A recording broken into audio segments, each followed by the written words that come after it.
G'day everyone. This is my mate Simon's 61 series. It's a really good typical Land Cruiser in so many ways. It's got the advantage of the 12HT motor, 5-speed of course.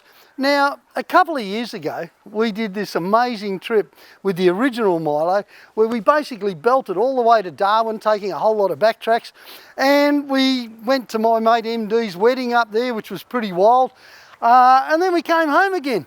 We did some insane off-roading up there around the Adelaide River. Oh, it's great having dogs, isn't it? In the middle of all of this, you know, and either side of all of this, Simon's a family man, of course, and he lives up the coast and he's up and down the beach all the time with his boys and taking them out into the bush camping and everything else. And then he uses the truck as a daily driver. Now, the result of that is 630,000 Ks on the clock of this 61 series, and before Si even got it, it had done 2 trips around Australia. All of that was done on the original gearbox. And you know what that means, don't you? The gearbox in this thing sounds like someone's trying to beat up a bunch of ferrets with a Mixmaster. It's making some horrible noises, especially on the overrun, which sort of indicates transfer gear, wear, shaft, something like that in there, as well as a few other issues. Now, the funny thing about it is, it's still going okay because Si always does regular oil changes and he uses Penrite. But at the end of the day, she needs some repair. And now we're going to show you what's involved in that. Anyone who's into mucking around with old trucks is going to know where their local terrain tamer is. In my case, it's out at Archerfield, and I know the guys real well. Oh, beauty. I usually stop and have a yarn with Rod about his 60 mate. Series, and when Mark's here, well, we're talking all sorts of machinery. Hey, always. Thanks, Rod. See you, mate. About now, I'm wondering how far Rich has got with the strip down. They got all the right tools, and he's got Mick out there to give him a hand too. Should be good. Right, so 60's up on the hoist now, so it's always good to do some initial checks. So we found some play in the rear tail shaft front UJ, so we know we need to address that. That could be making some noises. Front UJ on the gearbox flange, the bolts are actually loose, so that could make a lot of noise when it's in four-wheel drive and especially low range. When you drop your oil, check the colour, check for swarf, you know, metallic-y remnants in the oil. You've got your magnet in the sump plug. You'll see that there's a little bit on there, but you're looking for big chunks really, so it gives you an idea that there might be something deeper going on in there. But I know that the customer on this 60, he services it regularly, so the oil came out quite clean and we haven't got a lot of material on the magnet, so I'm looking forward to getting inside this to see what's going on, because it is a noisy gearbox. Hopefully it's just wear and tear, because the vehicle's done over 650,000 Ks. Right, so if you are going to attempt to do this on the floor at home, be very aware that these are extremely heavy gearboxes. Make sure you've got a decent jack with some sort of platform, not just the jack platform that it comes with. So we use, the gearbox stand comes with chains. I don't like using them, so we use blocks of wood to make it all steady and then strap the thing to the gearbox stand so we're all nice and sturdy. Gearbox stands are great because they come down to a level where you can then manhandle them off with 2 people. So we'll drop this out. We've got the 2 top Bellhausen bolts to get off now. We'll get it out and get it on the bench. That's some really good advice there from Richard. And you know, if you've got all the gear like they have, then that's a fantastic way to go. But I've seen this job done. In fact, I've done it myself back in the old days with, you know, 40s and even with Land Rovers, and they've got some pretty heavy bits in them, where the best way to do it was just keep the whole lot close to the floor. So you'd just use axle stands and you'd slip in and out underneath, and you'd be using good old sort of wind-up sockets and things like that. But at the end of the day, don't let not having all the tools put you off, but do make sure that you're aware of how much all this clobber weighs. So I got it out on the stand here, we're just about to get it on the bench, start stripping it down. A couple of things to note is that this is out of a HJ61, so we've got the vacuum operated four-wheel drive selector. So they're a bit different from the earlier ones that have got the manual selector. Just be aware of that. We do a lot of conversions down here for the 40 series. Now you can't use these gearboxes.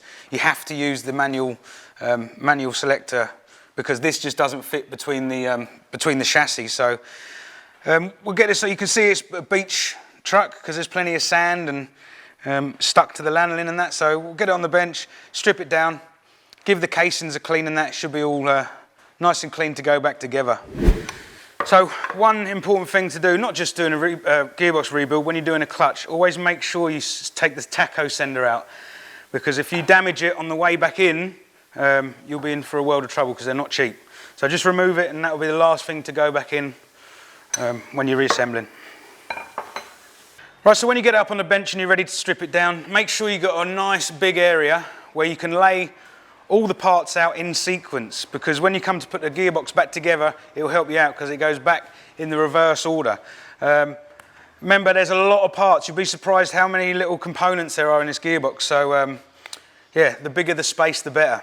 So right, let's crack on, Mick. You're going to start doing the transfer case. I'll get on with the Bellells. Yep, it certainly does pay to have a good bench and lots of space, because there's a lot of components in a gearbox and transfer in any sort of vehicle. But you know what? At the end of the day, it's just a machine. It's just nuts and bolts. You just have to think your way through it. Give it a go sometime. You might be surprised. So Mick's just releasing the locking tabs. It's always good practice to do this because you can just gun them off, and people do. We do get all brand new ones with the kit, but it just protects the threads. Now, that's the most important thing at the end of the day. So you do this the whole way through the strip down, but just anything that has moving parts on it, check for wear. So where on the first motion shaft, where the spigot bearing is, we've got a little bit of wear there. Check for wear where the throwout bearing runs on. That's nice and clear, because what happens when they get seized up and broken, they can do damage to that, but we're all good here. So we've got the top hat here.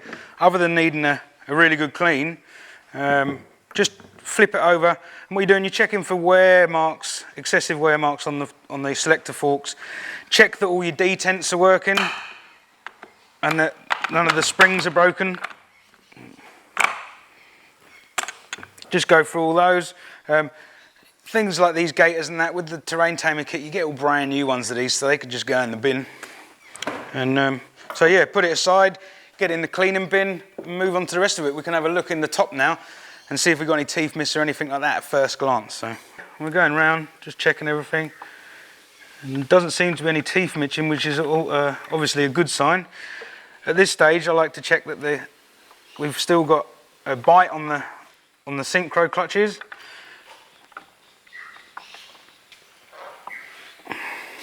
So it all looks pretty good. So once we get the transfer case off and out of the way, get fifth gear casing off, we can start getting right in there. Again, we're just checking for wear. So we got this, the seal runs on this surface here. Just make sure it's not notched excessively, which this one isn't. And then just check the first motion shaft bearing. We've got a little bit of play there, but nothing to write home about. Hopefully we find some more wear further on down the line. So we're just about to take the transfer casing apart.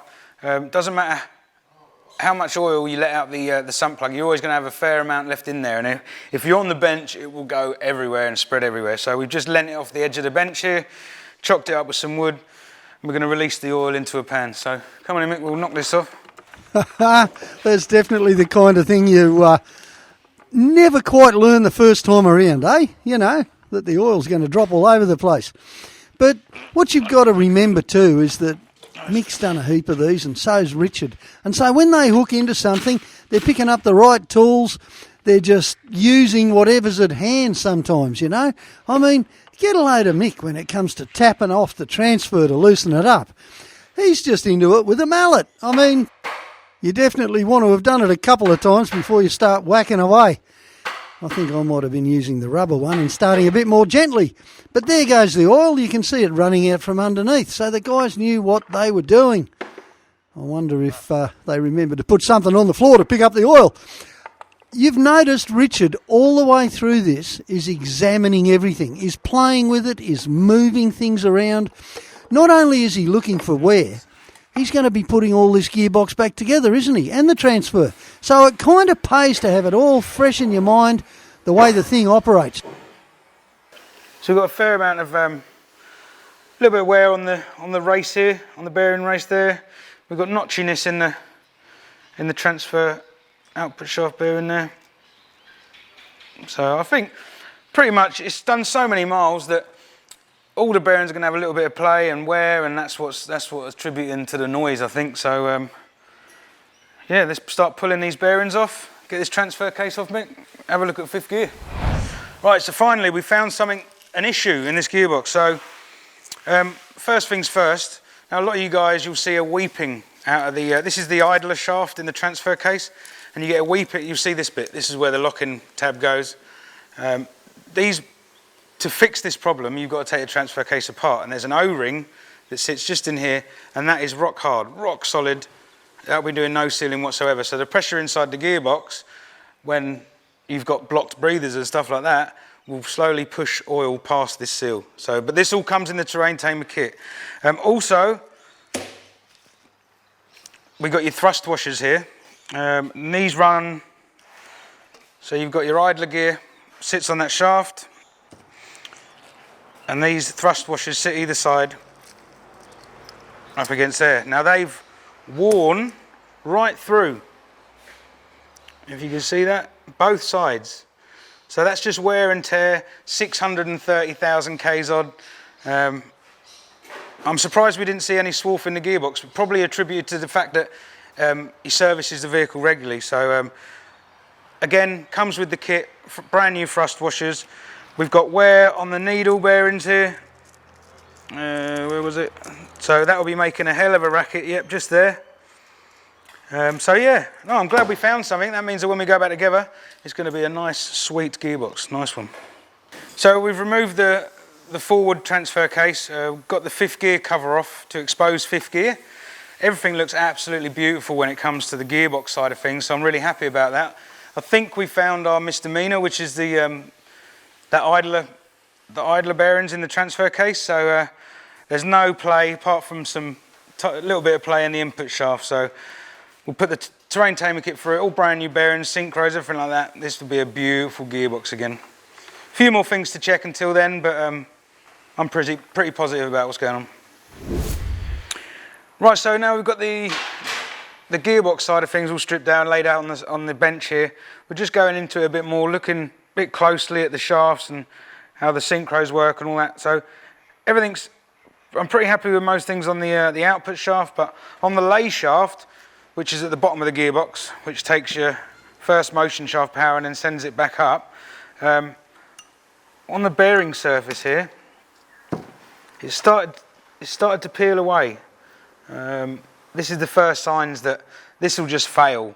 Where it might last 2 months, might last 2 years, but not something we're going to put back in the vehicle. So need new need new lay shaft. It's been onto terrain tamer already.